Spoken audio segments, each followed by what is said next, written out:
저 한 20분 동안에 봤다는 거나 마찬가지입니다. 뜀박질로 그냥 이래 뛰어다니면서 보고 왔는데 정말 이 얘기 하라. 무슨 얘기 하겠습니까? 그래서 저 오늘 이 얘기를 하기 위해서 제가 한 2주일 동안 공부했습니다만은 아직 인도 석굴 그 사원이 제 몸에 배지 못했습니다. 그래서 실상은 지금부터 1200년 전 BC 2세기 1세기에 시작된 인도에서 석굴사원 문화가 한 2세기 동안 쉬었다가 5세기, 7세기, 5세기, 6세기, 8세기경에 다시 또 새로 굽다시대의 문화가 이루어져서 그 인도 석굴사원 문화라는 것은 세계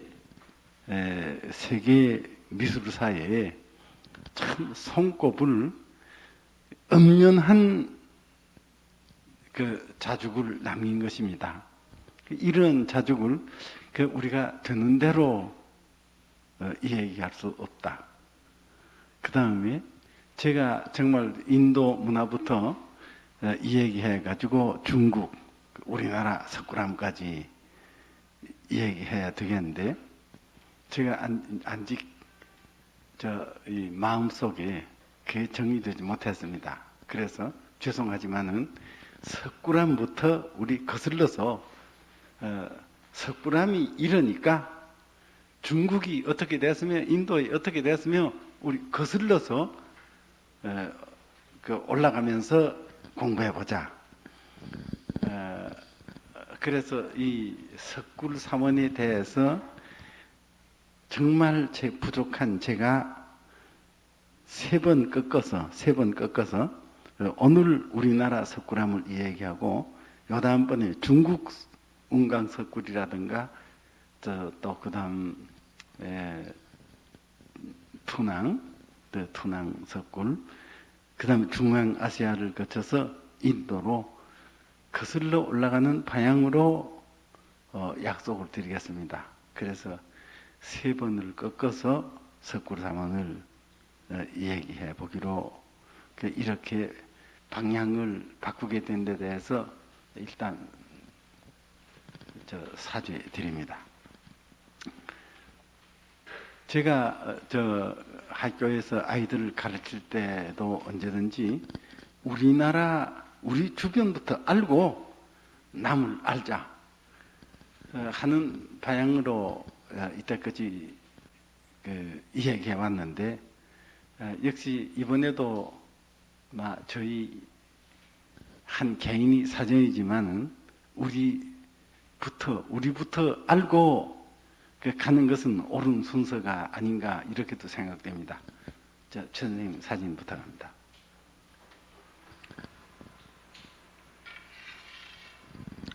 석굴암, 우리 결례가 남긴 중에서 가장 위대한 것이 석굴암입니다. 석굴암은 토암산 동령에 있습니다. 서쪽에는 불국사가 있고 동쪽에 석굴암이 있습니다. 이런 것은 얼른 생각해 보면 이 토암산이라는 산맥은 저 동해바다 건너서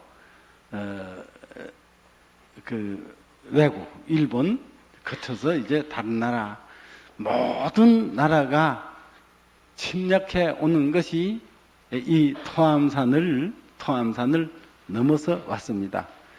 봉덕사 종에 그런 말이 새겨져 있습니다. 이 종소리 울려서 부상이 해뜨는 곳입니다. 부상까지도 모두 우리나라가 되었다. 온 세계가 모두 우리나라가 되었다. 그것은 권력으로 점령한 것이 아니라 자비, 양심으로 온 세계는 우리나라가 되었다는 겁니다. 그러니까 이 토암산 넘어서 부상, 해 뜨는 나라까지도 국경 없이 우리나라가 되었다 하는 우리 조상님들이 거룩한 평화의 사상은 이 토암산의 석굴암을 만들었던 것입니다. 다음. 석굴암은 토암산, 이제 그 토암산은 경주를 둘러싼 동쪽을 막은 성벽과 같은 산입니다. 동해바다에서 모든 구름이 몰려왔다가 이 산에 막혀서 넘지 못하고 다시 동해바다로 돌아갔습니다. 그래서 구름을 마셨다 토했다 토함산, 마시고 토하고 하는 산이라는 그러한 이름으로 지어졌는데, 아시다시피 신라는 서라벌은 세벌은 동쪽 벌판, 그 동쪽 벌판이다. 경주에서 볼 때 사시사철 어느 때나 이쪽에서 해 뜨거나 이쪽에서 해 뜨거나 바로 꼭대기에서 해 뜨거나 해는 이 토암산에서 떠오르는 것입니다. 그래서 세벌, 가장 밝음을 먼저 맞이하는 성스러운 산이 이 토암산이었습니다. 그러니까 불교 들어오기 이전부터 이 토암산은 해 뜨는 성산으로 우러러보던 산인데, 불교가 들어온 다음에도 부처님이 영산으로 이 토암산이 부처님이 산으로 마련되었습니다. 부처님이 계신 곳은 수미산 위에 떠 있는 구름나라에 부처님이 계십니다. 철위산, 우리 우주에는 철위산이 있고, 그 다음에 우리가 사는 곳은 함해, 짠바다입니다. 짠바다 남쪽에 연부주라는 곳이 우리 살고 있고, 그 다음 부처님이 계신 곳은 칠금산 칠향해, 일굽이 금산, 그 사이사이마다 향기 나는 바다가 있고, 향수바다 가운데 수미산이 솟아 하늘에 닿아 있다. 그래서 그 하늘 꼭대기에는 사왕천, 사천왕이 지키고 있기 때문에 우리 땅에 있는 모든 잡신들이 하늘 세계를 더럽힐 수 없다. 그 위에 산이 하나가 있어서 도리천입니다. 선덕 여왕께서 돌아가실 때 도리천에 묻어달라, 사방천 위에 있는 산입니다. 그 다음부터는 전부 구름나라, 저 구름 위에 있는 하늘나라입니다. 이것이 불교적으로 생각하는 우주관인데, 바로 이 토암산은 수미산, 신라 사람들이 생각할 때 수미산으로 생각되었던 것입니다. 정말 이 석굴암 부처님 앞에 서서 해 뜨는 시간에 볼 것 같으면 그렇습니다. 저 검푸른 바다가 누렇게 또 불구락 자칫색으로 오색 영롱하게 됐다가 해가 불끈 솟아오를 때 저 금바다가 됩니다. 그 역광을 받아서 모든 산이 금산이 됩니다.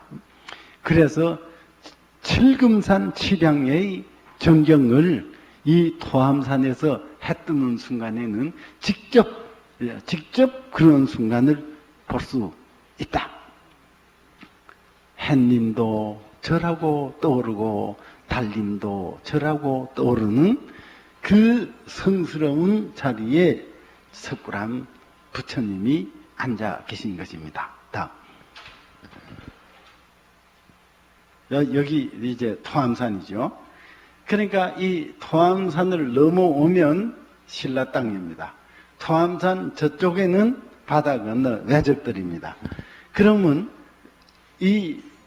우리 국내 이 산 안에는 오불정토, 국경이 없고 울타리가 없는 오불정토 불국사가 있고, 이 산 너머 저쪽에는 한 굴 속에 들어와서 영원히 제자를 받아야 되는 금강역사가 있고 사천왕이 있고 자비로운 부처님이 계신 정말 재판소와 같은 그런 석굴암이 저 넘에 있는 것입니다.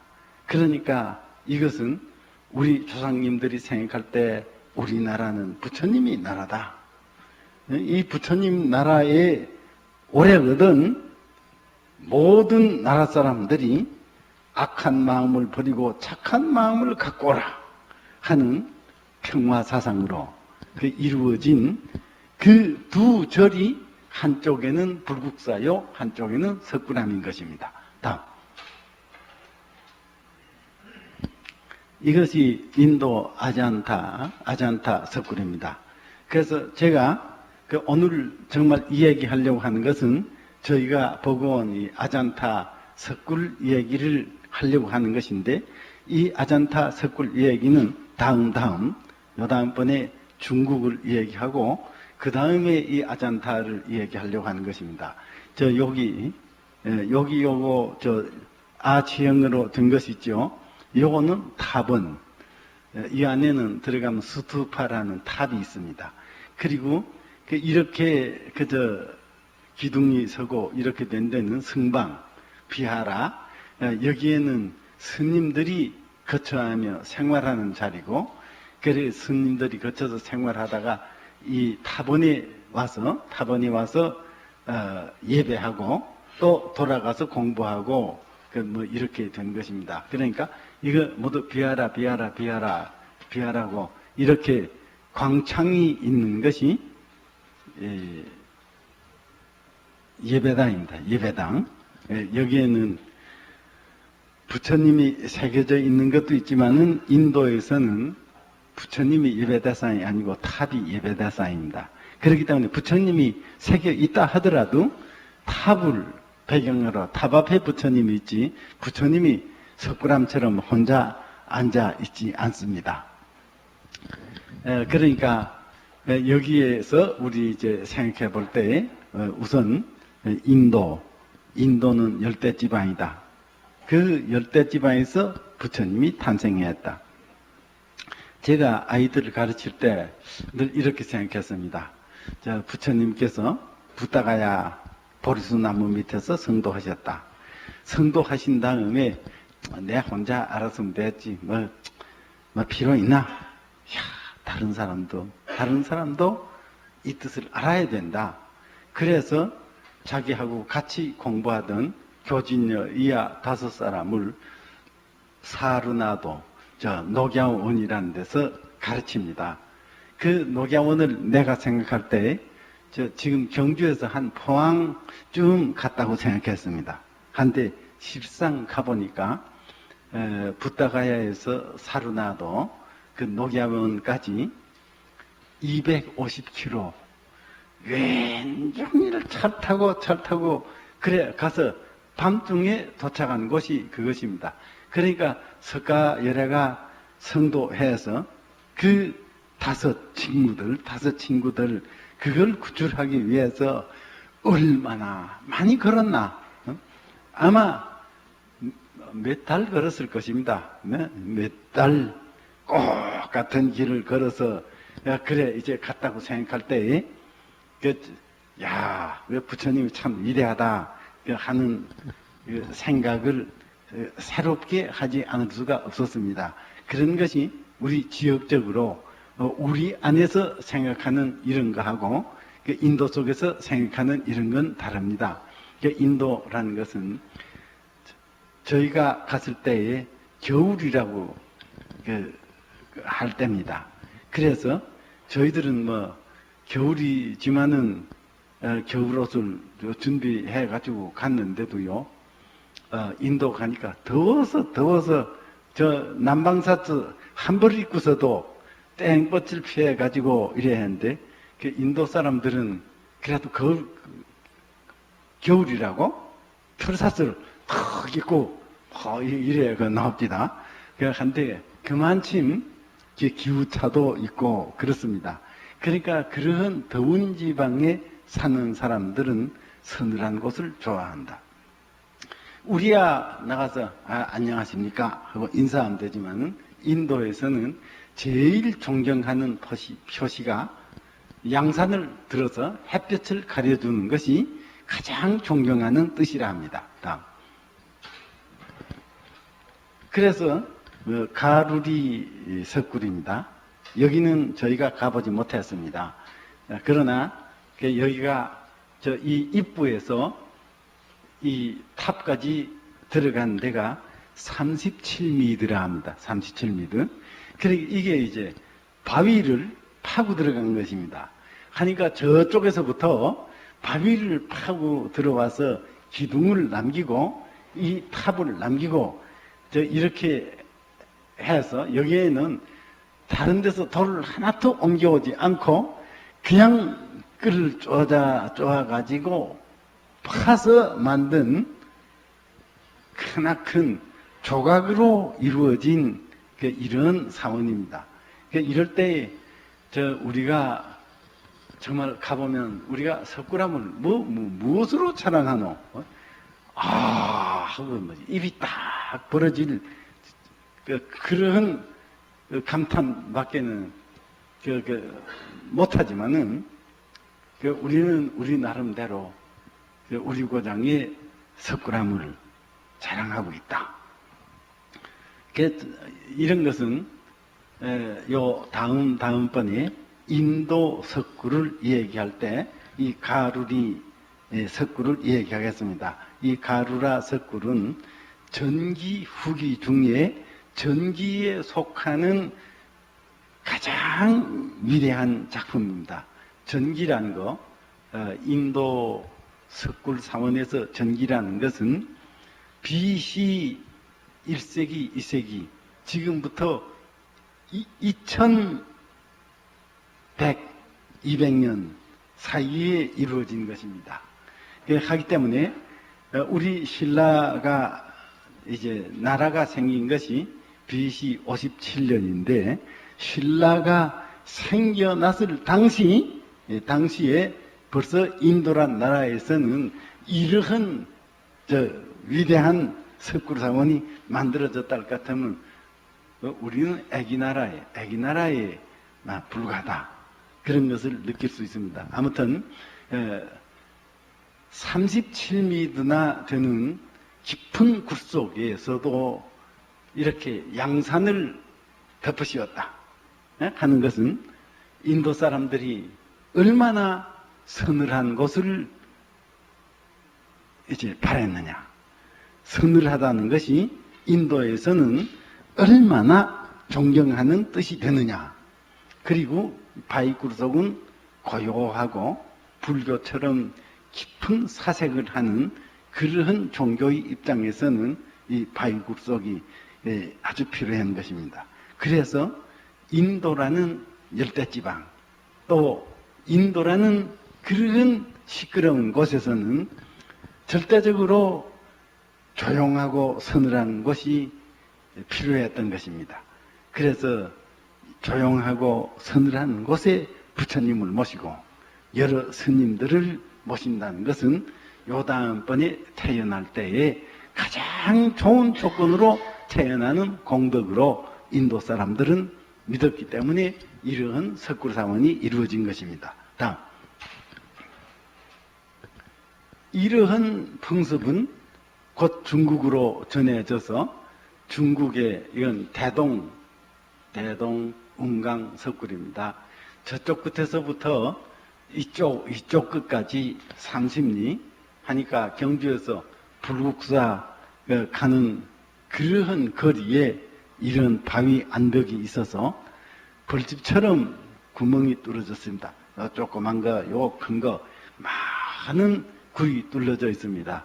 그러니까 중국에서도 이런 석굴사원은 굴 속에다가 부처님을 모시면 복을 받는다는 이러한 사상은 남북조 시대를 통해서 거진 당나라 시대까지 많이 유행되었습니다. 그렇다면 우리는 경주에 석굴암 하나, 그 다음에 군이 거기에 이제 또 석굴암 하나 있죠. 그 다음에 우리가 이야기하는 건 단석산도 석굴암이고, 저 경주 남산 칠불암도 석굴암이요. 뭐 하는 이야기가 많습니다.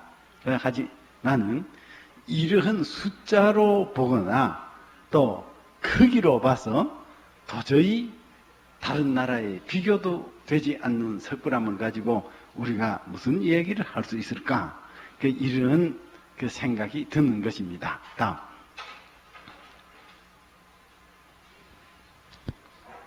그러면 우리 석굴암을 보고 다시 한번 이야기해 봅시다. 저 인도 아잔타나 에로라 그런 석굴들은 큰 바위산이 있습니다.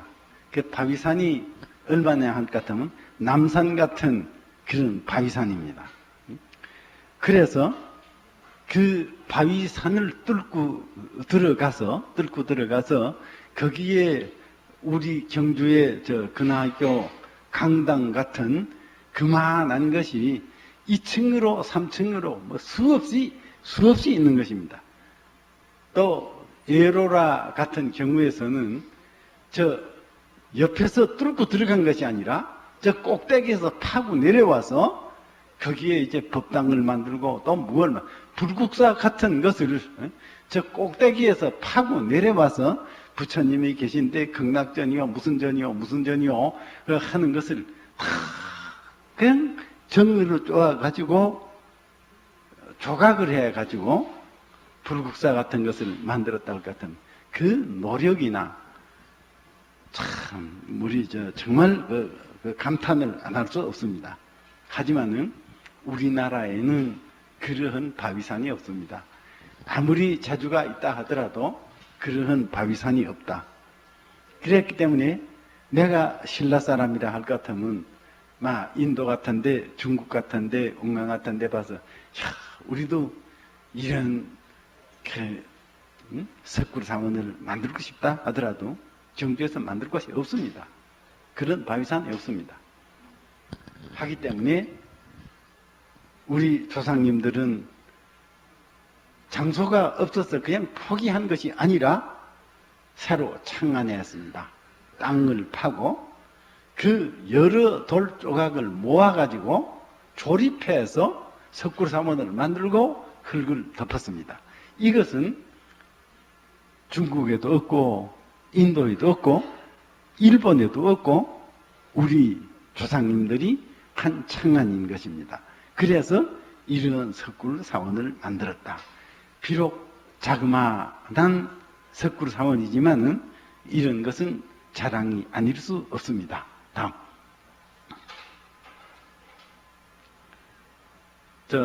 이거는 옛날 도본입니다. 석굴암은 들어가면 천정이 없이 네모난 방이 있었고, 그 다음에 후실은 이렇게 둥굽니다.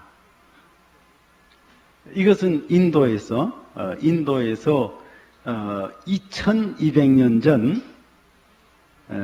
마우리아 쪽, 그러니까 아소카 왕이 있을 당시에 석굴은 이렇게 바로 둥근데 이 안에 요거 탑이 있고 앞에 네모난 예배당이 있다.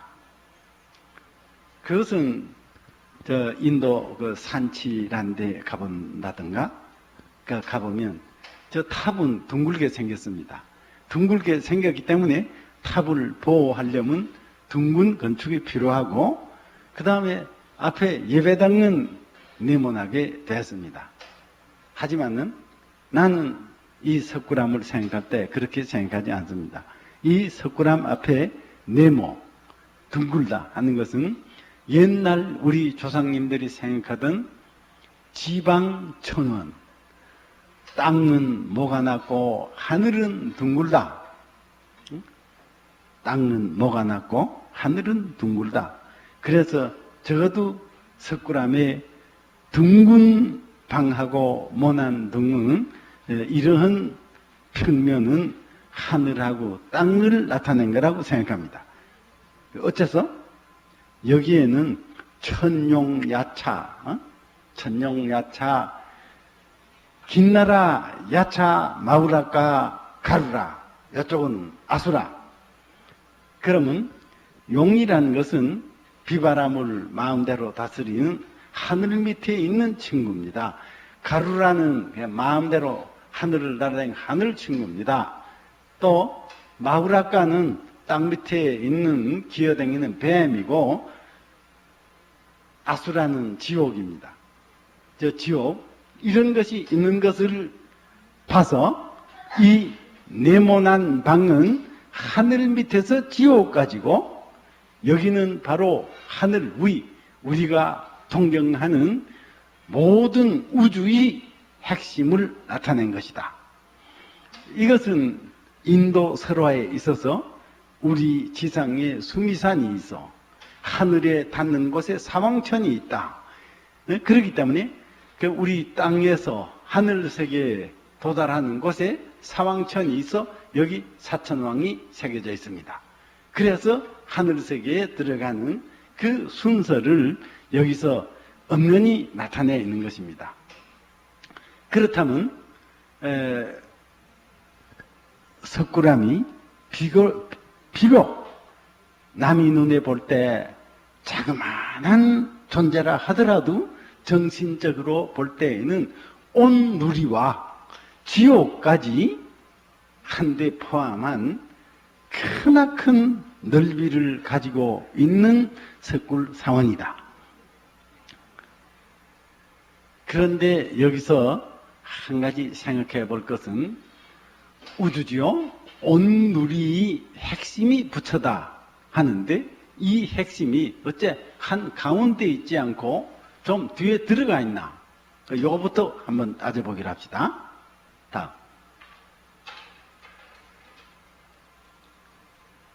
빛이라는 것은 꽃 같은 위치에 있어서도 밝은 것은 앞에 나와 보이고 어두운 것은 뒤에 들어가 보입니다. 그래서 이것을 전진색이라 하고 이것을 후퇴색이라 합니다. 다음. 이 부처님이 굴 속에 있기 때문에 빛이 앞으로 들어와서 이 부처님은 전진색이요 뒤의 벽은 후퇴색이 됩니다. 그래서 예배하는 사람이 봤을 때에 이 전진색인 부처님은 조금 앞에 나와 보이고 후퇴색인 이 뒤의 벽은 조금 뒤에 들어가 보입니다. 그래서 예배하는 사람이 볼 때에 이 부처님이 한 가운데 있는 것처럼 보인다. 인간이 시각의 착각을 이러한 방법으로 수정한 것입니다. 만일 우리가 기하학적으로 콤파스를 탁 돌려가지고 이 부처님을 그 둥근 우주세계에 한 복판에 딱 앉혔다 할 것 같으면 이 부처님은 앞으로 툭 튀어나오고 뒤에 벽은 뒤로 물러서서 이 부처님이 중심이 우주 한 가운데 위치하지 못했을 것입니다. 그러니까 지금부터 1200년 전에 이렇게 광성이 계산을 똑똑히 했다는 우리 조상님들은 참으로 슬기로운 분이었다는데 우리가 머리를 숙이지 않을 수가 없습니다. 다음. 그리고 석굴암에서 가장 신비로운 것은 이 두강입니다. 부처님은 32가지 보통 사람하고 다르다. 정상에 6개, 이제 그 머리 위에 이제 혹이 있다. 그 다음 미간, 백호, 눈썹 사이에 하얀 털이 오른쪽으로 감겨서 큰 빛을 발하고 있다. 귀는 막 어깨까지 들이워져 있다든가 이런 것이 이제 보통 사람하고 다른 특징입니다. 그 중에서도 부처님 머리에서 빛이 나니 그것을 두광이라 하고 부처님 몸에서 빛이 나니 그것을 신광이라고 하는데 석굴암에서는 신광은 나타나지 않고 두광이 있습니다. 이 두광은 보통 일본에서 그렇고 중국에서도 그렇고 인도에서도 그렇고 부처님 머리 뒤에다가 붙이는 것인데 석굴암에서는 이 두강이 벽에 붙어 있습니다. 거리가 있어요. 하기 때문에 다음. 보는 사람의 위치에 따라서 이 빛은 왔다 갔다 움직이고 있습니다. 조형예술에 이렇게 움직일 수 있다는 것은 이것은 극히 신비스러운 것입니다. 조형예술에 우리가 조각을 한다 할 것 같으면 조각은 움직이지 못하는 것인데 턱 들어가서 이쪽에 갔을 때 빛은 이쪽으로 오고 예배한 사람이 이쪽으로 왔을 때는 이쪽으로 왔다 갔다 빛이 왔다 갔다 합니다. 다음. 왔다 갔다 하죠. 다음. 그래서 밑에서 쳐다봤을 때의 이 빛은 천정이. 이것은 일본 동대사 법화당 부처님 머리 위에 그 빛이 법당으로 퍼져나가는 모양을 만든 것입니다. 이것은 은으로 만들었습니다. 은으로 만들고 여기 요 가운데 것은 전부 동경입니다. 거울입니다.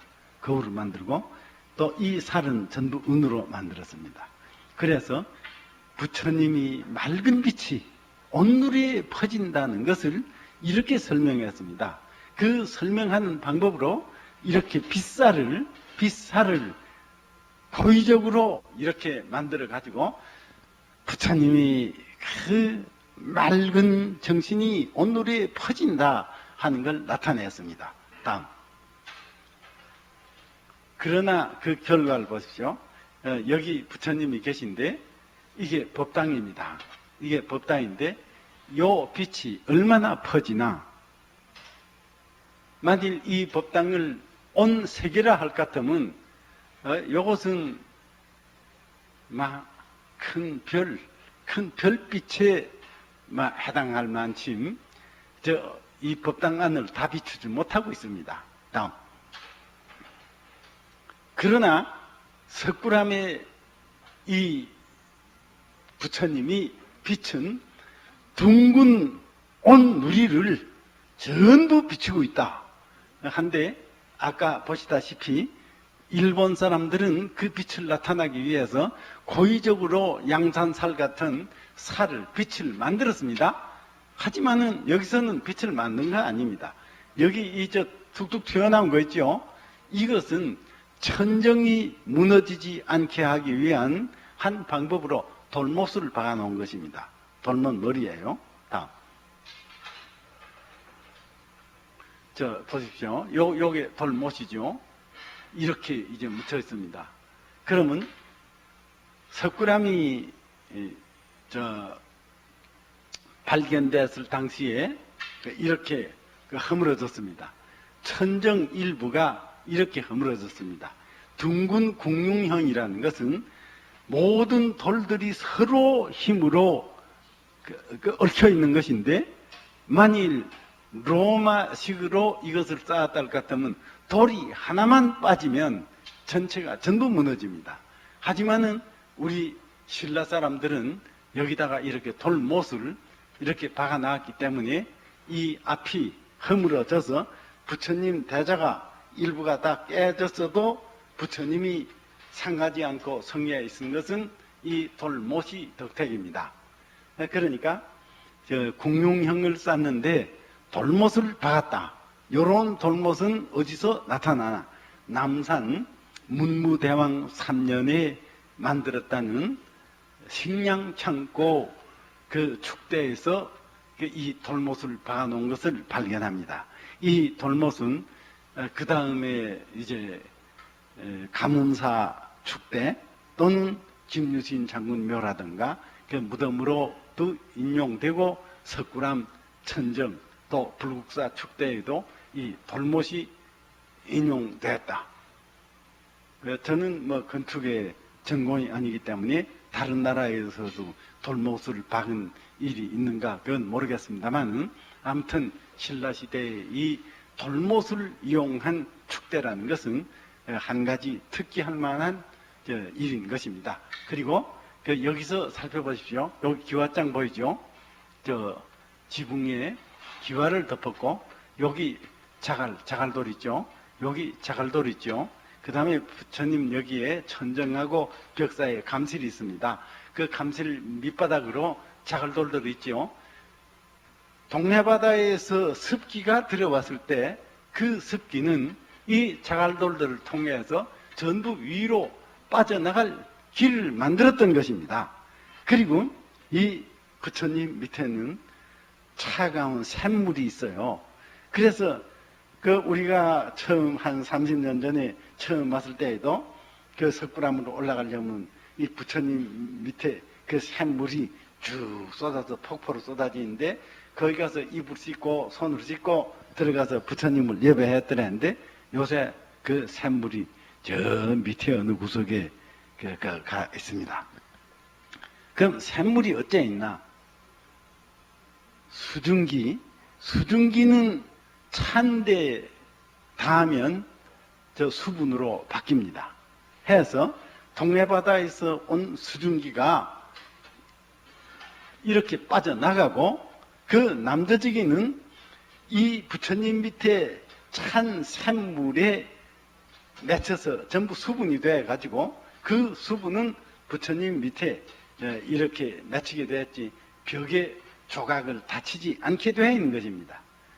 그 얼마나 과학적으로 그 슬기로웠는데 그 오늘날 석굴암이 일본 사람들이 손을 댄 후로 아직 반세기도 못 됐는데 그 풍화작용 하는 것은 여기 이 나가는 증발할 길을 이거 전부 막아서 시멘트로 막아놨기 때문에 이것은 땅에다가 사다리를 엎어놓은 것처럼 수증기가 나갈 길을 막아놨기 때문에 석굴암은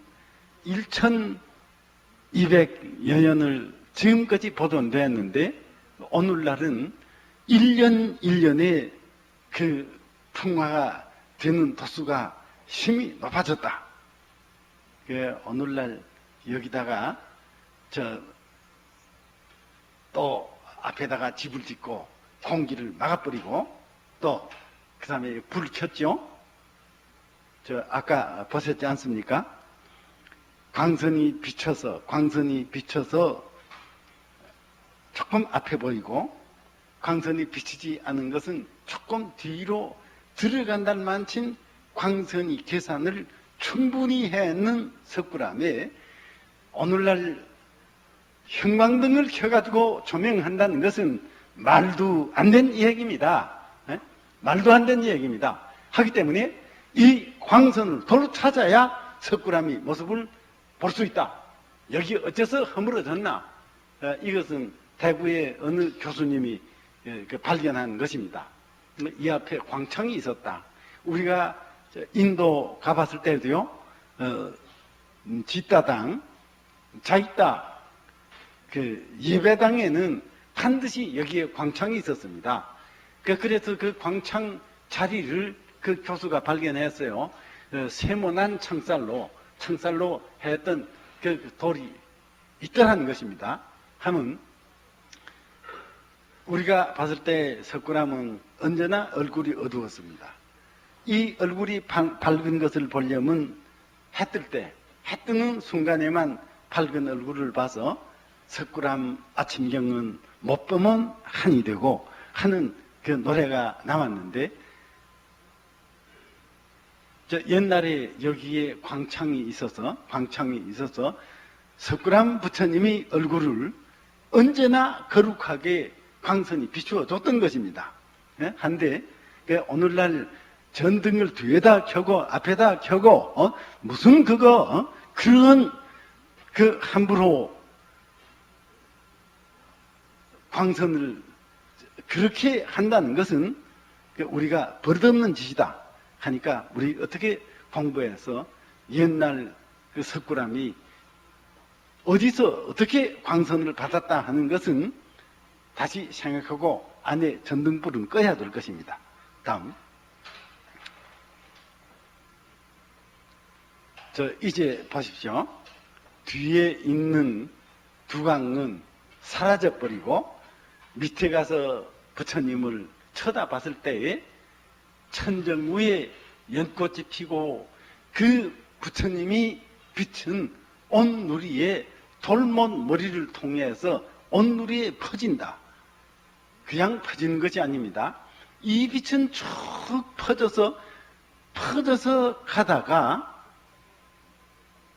벽하고 천정 사이에 있는 이 감실에서 보살로 변합니다. 부처님 머릿속에 있는 생각이 연꽃에서 분해돼서 보살로 변한다. 태양광선이 프리즘을 통해서 일곱 색깔이 무지개로 변하듯이 이렇게 색깔로 변한 것입니다.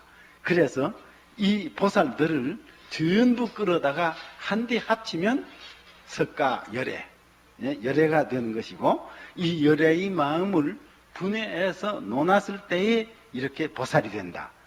다음. 여기에 이거는 이제 벽이죠. 이 벽은 우리 사람이 사는 인간 세상이고, 이쪽은 하늘입니다. 부처님 머리에서 그 발산한 그 빛이 논의와져서 유마거사, 지장보살, 관세음보살 이렇게 탁 그 빛이 보살로 화신해서 자기 본존인 얼굴을 바라보면서 이 손가짐이 모두 가르침입니다. 유마거사가 가르치는 것, 지장보살이 가르치는 것, 관세음보살이 가르치는 것 모두 가르치는 것입니다. 그러니까 이 보살들을 전부 한데 합치면 열애상이 되고, 이 열애의 생각을 나누어 놓으면 모두 보살이 된다. 그 보살이 가르침을 받아서 우리 중생들이 열심으로 공부하는 정경이 바로 10대 제자들이 나타난 모습입니다. 다음. 그 마찬가지죠. 이건 반대 방향입니다. 미륵보살. 네, 다음. 유마거사. 유마거사, 이 친구는 말입니다. 이게 보살도 아니에요. 보살도 아니에요. 우리처럼 고기도 먹고 술도 먹고, 결혼해서, 아이들도 거느리고, 그 사는 주제에, 지가 왜 하늘나라에 가서 이래 있노? 이거 참 이상한 일이죠. 다른 나라에서도 절에 유마거사를 모십니다. 하지만은 유마거사는 거사로서 어느 한 구석에 모시지, 석굴암처럼 하늘나라의 보살들 같이 동등으로 모시지 않습니다. 다만 동등이 아니라는 것은 연꽃방석에 앉지 않고 평상에 앉았지요. 이 사람은 연꽃방석에 못 앉습니다. 어째서? 우리하고 같은데 무슨 제가 뭘 잘났다고 그래 그 높은 데 앉아있노? 하지만은 여기에 저는 깊은 뜻이 있다고 생각합니다. 유마경 그 첫 구절에 석가열애가 이런 말합니다. 제자들하고 여러 보살들이 있는 가운데 지금 유마거사가 병이 나서 괴로워한다는데 누가 문병 갈 사람이 있나? 그래서 모든 보살들이 일어서서 이야기합니다. 유마거사하고 만났더니 저 골탕 먹은 얘기, 아이고 못 가겠습니다. 유마거사한테 가면 언제든지 골탕 먹는다는 거예요. 그래서 지혜 제일 지장 문수보살이 제가 문병 갔다 오겠습니다. 그러거든 혼자 가지 말고 10대 나한 이 제자들 전부 데리고 가라. 그래서 문수보살이 유마거사한테 가서 병문안합니다. 거사님 몸이 편치 않다더니 어떠십니까? 보살들은 자기 병 걱정은 안 하고 왜 내 병 걱정하노? 아이고 우리야 건강합니다. 바로 그게 병이로다. 그게 병이로다.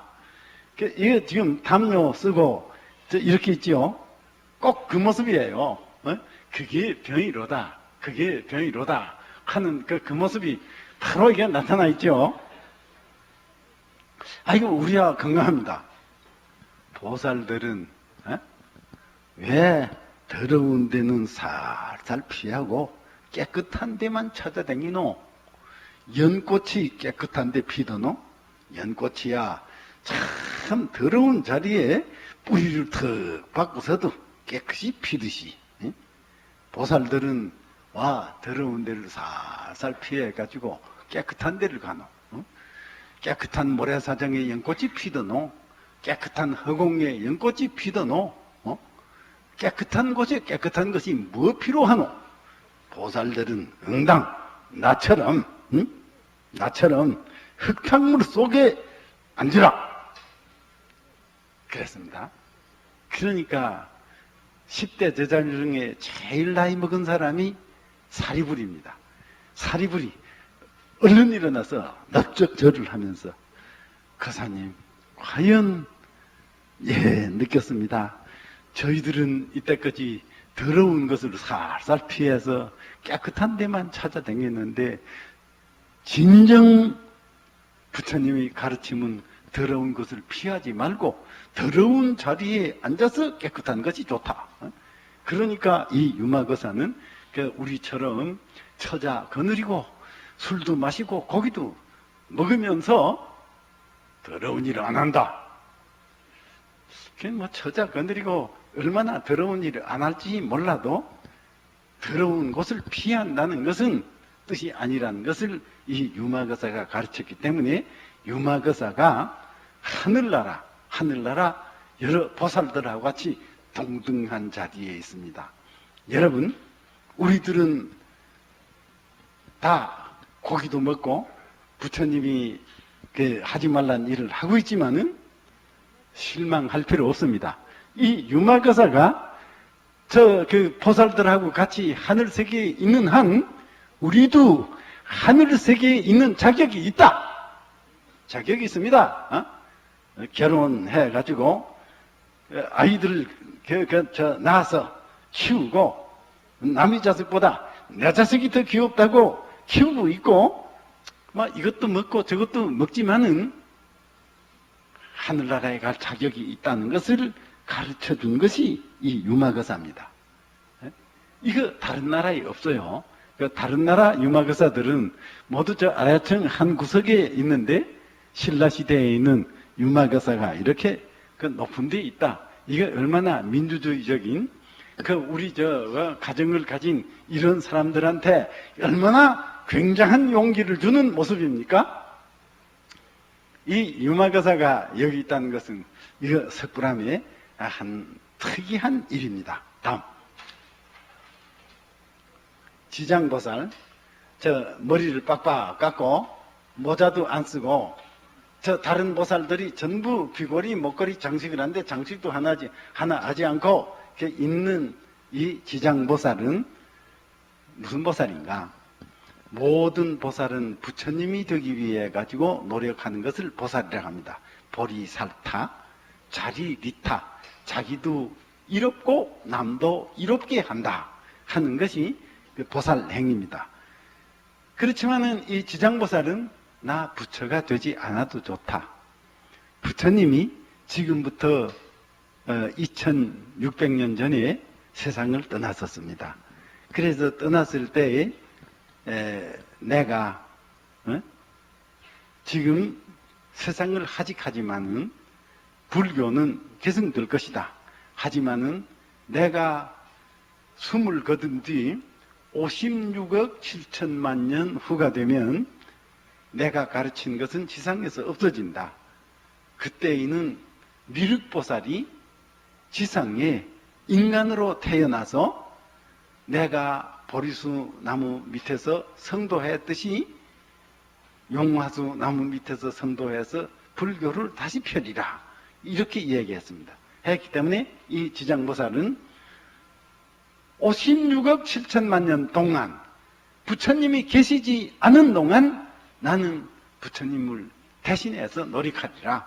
그래서 하늘나라, 인간나라, 짐승의 나라, 저 지옥의 아수라 나라까지 분주하게 돌아다니면서 부처님 대신에 활약을 하는 보살입니다. 그러니까 목적, 다른 보살들은 모두 부처님이 되려고 하는 욕심이 있지만은 그 욕심마저 버린 것이 지장보살입니다. 그래서 이분은 모자도 쓰지 않고 가사 한 벌 입고 석장이라는 지팽이를 짚고 막 분주하게 하늘나라, 인간세상, 짐승이나라, 아수라까지 분주하게 돌아다니는 육도를 제도하는 보살인데, 지금 여기에 나타난 모습은 지팽이를 짚고 있지 않습니다. 여기에 여의주를 갖고 손을 이렇게 들은 것은 하늘 세상을 제도하는 지장보살이 모습인 것입니다. 다음, 관세음보살. 관세음보살은 여기 머리 앞에 부처님이 서 계시던가 앉아 계십니다.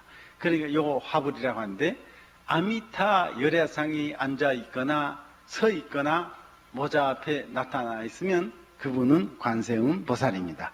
관세음 보살은 우리 마음속에 있는 사랑, 여러분도 영화 같은 걸 볼 때, 또 소설 같은 거 볼 때 불쌍한 사람이 있으면 눈물 흘리죠? 그 눈물 한 방울, 남을 불쌍히 여기는 눈물 한 방울을 인격화 사람이 형상으로 나타낸 것이 관세음 보살입니다. 그러니까 사랑이 화신이죠. 사랑하면 아무래도 우리 머릿속에 어머니를 생각하지 않습니까? 그렇기 때문에 관세음 보살은 이렇게 여자의 모습으로 나타나지만은 실상 관세음 보살은 여자도 아니고 남자도 아니고 우리 마음속에 있는 사랑을 형상화시킨 상입니다. 다음, 미륵보살. 관세음 보살은 사랑이요, 문수보살은 지혜입니다. 그래서 그분들은 할 일이 있습니다.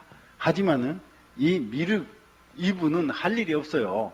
어째서 그러냐면 석가열애가 돌아가실 때에 56억 7천만 년 후면 내가 가르친, 지상에 와서 가르친 것이 다 없어진다. 저 중놈들이 전부 도둑놈이 된다. 응? 야, 그때의 미륵이 내가 지상에 내려가서 내가 마야부인 배를 빌려서 인간으로 태어난 것처럼 너도 어떤 여성이 배를 빌려서 인간으로 태어나서 내가 보리수 나무 밑에서 성도한 것처럼 너도 용화수 나무 밑에서 용화수 나무 밑에서 성도해서 불교를 다시 계승하라. 그러니까 이분은 할 일이 없죠. 56억 7천만 년을 기다려야 됩니다. 나는 숫자에 박지 못한데 석가 부처님이 한 2600년 전에 돌아가셨죠. 그럼 56억 7천만 년에서 2600년을 제할 것 같으면 아직도 몇 년이 남았는지 그 계산 못하겠습니다만은, 저 도솔천이라는 그 하늘나라에서 56억 7천만 년을 기다리는 것입니다. 이렇게 앉아서 56억 7천만 년 후에 인간 세상에 내려가서 그 인간들을 어떻게 다스릴까? 이렇게 생각하고 있는 것입니다. 하루 이틀 기다린다 하더라도 그것은 지루하고 답답한데 56억 7천만이라는 그 긴 세월을 생글생글 웃으면서 기다리는 미륵방가상, 이것이 우리 지구상에서 조각으로 제일 아름다운 조각으로 찬양받는 미륵방가상입니다. 미륵방가상처럼 생긴 것이 서양에는 로댕이 만든 조각으로 생각하는 사나이가 있습니다. 이렇게 하고 앉아서 온 세상의 모든 걱정, 근심을 한 몸에 끌어모아가지고 끙끙 앓는 그 모습하고, 온 세상의 모든 기쁨, 즐거움을 한 대 모아가지고 꿈꾸는 이 미륵방가상하고 이건 절대적인 대조적인 것입니다. 하지만은 그러한 방가상하고도 다르지요. 지금 한쪽 무릎을 세우고 윤왕자로 앉아서 턱을 고이고 56억 7천만 년 후에 우리 인간들을 어떻게 구제할까 이 생각하시는 이 미륵보살은 우리 꿈이 아닐 수 없습니다. 그래서 신라시대의 화랑도들은 앞당겨서 미륵보살을 미륵보살이라고 안 했습니다. 미륵불 부처님이다. 56억 7천만 년을 어떻게 기다리노? 바로 이분을 우리 모셔다가 죽어 저 세상이 아니라 우리 살아있는 이 세상을 불국정토로 만들자. 그래서 미륵방가상이 제일 많이 만들어진 것이 신라입니다. 화랑도들은 미륵불을 바로 우리 부처님으로 생각했습니다. 저 근천에 단석산에 가면 실선사라는 그 절이 있는데 거기에는 미륵보살이 아니고 미륵불 한쪽에 미륵방가상이 있습니다. 그 방가상이 미륵부처가 되어가지고 우리 땅에 내려왔습니다.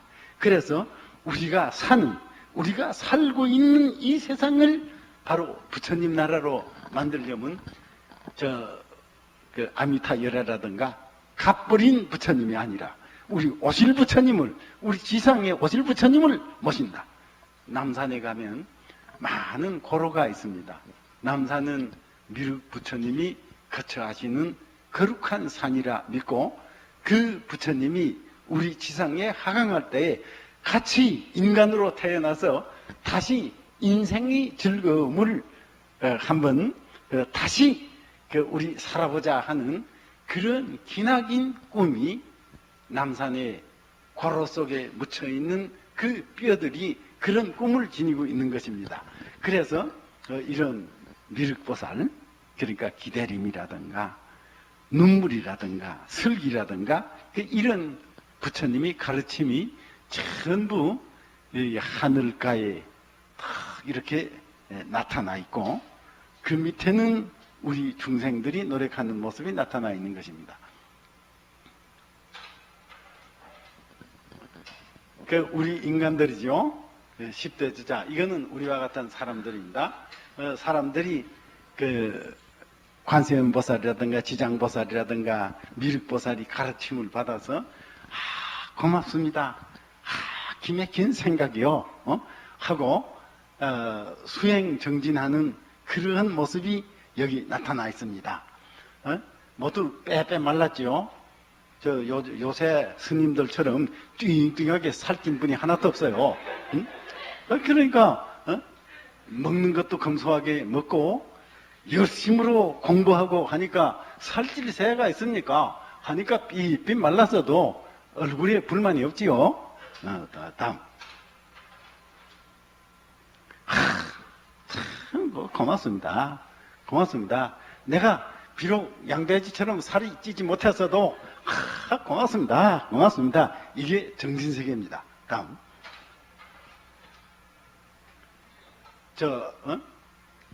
손가락을 이렇게 하죠. 자, 그 하나는 무엇인가? 두 번째는 무엇인가?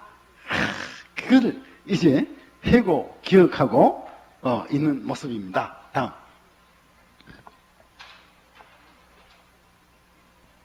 이게 향입니다. 향사바리에 향을 넣고 참 진리구나. 진리구나.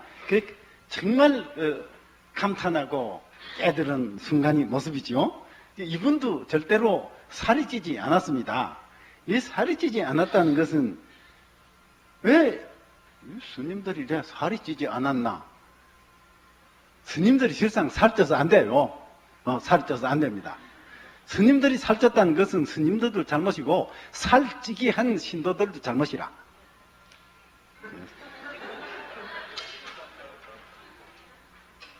빼빼 말랐죠. 한 가지는 뭐든가, 두 가지는 뭐든가, 이건 적어도 한 가지는 욕심을 부리지 마라. 요거나 두 가지는 화내지 마라. 화내지 마라. 그 화내 못 씁니다. 세 가지 어리석지 마라. 막 그런 것을 이제 손을 꼽아가면서 지금 기억하는 진지한 공부하는 모습이 아닙니까? 다음. 정말 그렇구나.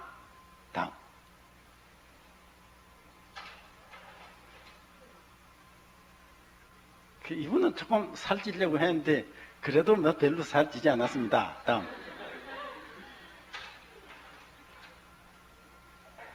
이분은 좀 젊었네요. 어? 예. 다음.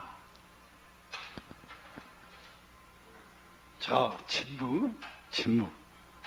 가야히 생각하는 심각한 표정입니다. 그러니까 이 얼굴 하나하나에 또 역시 배우는 사람이 입장에 있어서 모든 표정이 진지하게 석굴암에 나타나 있는 것입니다. 다음. 최석천 문수보살입니다. 다음. 범천, 여기에 물병을 들고 있죠. 인도는 열대지방입니다. 근데 정말 인도에 가보니까 그랬을 때다. 왼종일 가도 산이 없고 왼종일 가도 강물이 없어요. 물이 없어요. 어쩌다가 물을 만났다 할 것 같으면 그 물은 태평양 바다 같은 큰 강물이 흐르고 산도 뭐 메주 덩어리 같이 뭐 이상하게 생긴 그런 산들이 있습니다. 하니까 부처님이 제일 처음 성도했을 때 길가에 우물을 팠답니다. 인도에서는 목마른 사람에게 물 주는 것이 가장 공덕이라 그래서 이 범천 하늘의 신입니다. 하늘의 신이 물병을 들고 있는 것은 이것은 이 범천이 모든 중생에게 약속하는 것입니다. 내가 목마른 사람에게 물을 주듯이 반드시 괴로운 사람을 구출하리라 하는 약속입니다. 우리가 약속할 때 이제 재판소에 가서 도장 찍죠. 도장 꼭 찍고 틀림없다. 그 도장 한번 찍으면 틀림없은 약속입니다. 하지만은 부처님 세계에서는 절대 도장 같은 거 찍지 않습니다. 도장 같은 거 찍지 않고 손으로 약속합니다. 응? 손 모습으로 틀림없이 내가 가르친다. 응? 틀림없이 너희 소원을 들어준다. 틀림없이 두려움을 없앤다 하는 이거 수인 손 모습으로 찍는 도장입니다.